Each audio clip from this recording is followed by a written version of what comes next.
Hallo julle, ek wil julle ietsie vertel. Ons is mos nou hier so in Sendeling in die Amazonewoud. Ek is nou hier so op 'n boot op die rivier en ek wil vir julle gou ietsie vertel man.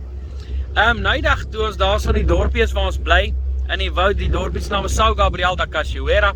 Toe daar so 'n Indiaanse vrou het my gelaat weet dat ek moet na haar huis toe kom, want sy weet ek is nie bang vir slange nie. En sy het vir my gesê daar is so 'n slang by haar huis.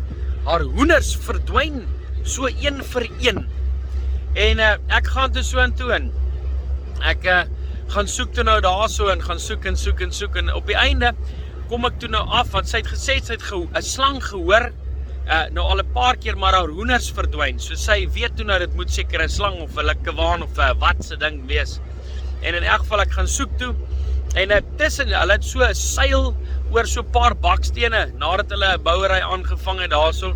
Is daar so 'n seil oor bakstene en ek kry hierdie slang tussen die bakstene.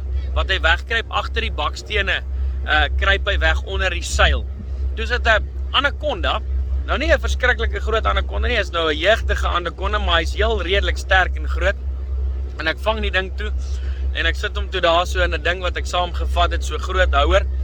Maar in elk geval, nou die ergste van alles is die ding kom in die nag uit. Hy het in die nag uit so weggekruip op die plek wat jy om die minste verwag. En hy het daar so gewag totdat almal gaan slaap, totdat dit stil is en totdat die hoendertjies nou gaan sit, jy weet, en nou nie rondhardloop nie. Dan kom hy uit en dan gevang hy die hoenders in die nag wanneer jy dit die minste verwag. Nou ja, dit is hoe die vyand is. Hy kruip weg en hy is lustig. Die Bybel sê wees waaksaam, want julle vyand loop rond so brullende leeu om julle te verslind. Nou ja, hy is 'n slinkse ou vent, die vyand. Jy weet, soos wat daai anaconda was, wat daai vrou se hoenders gevang het.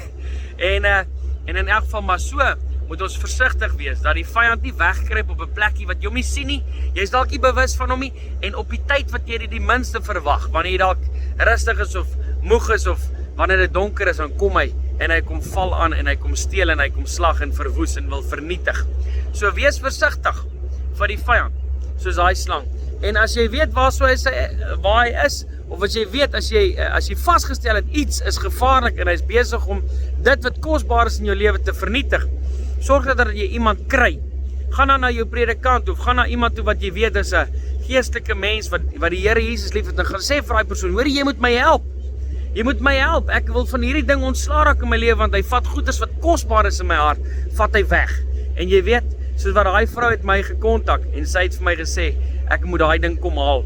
En daai ding kom wegvat en vernietig. En weet jy wat, vandat ek daai slang weggevat het, en daai slang nie weer die hoenders gevang nie. So die hoenders het nou al weer eiers gelê en daar is ons nou weer kykentjies op pad. Gelukkig vir haar.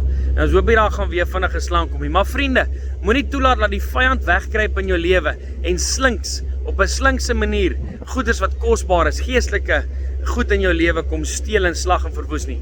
Daai slangetjie, hy kom en mens noem dit sonde wat jy dalk toelaat in jou lewe. En daai sonde kom en dit wat kosbaar is in jou lewe, hy kom steel dit.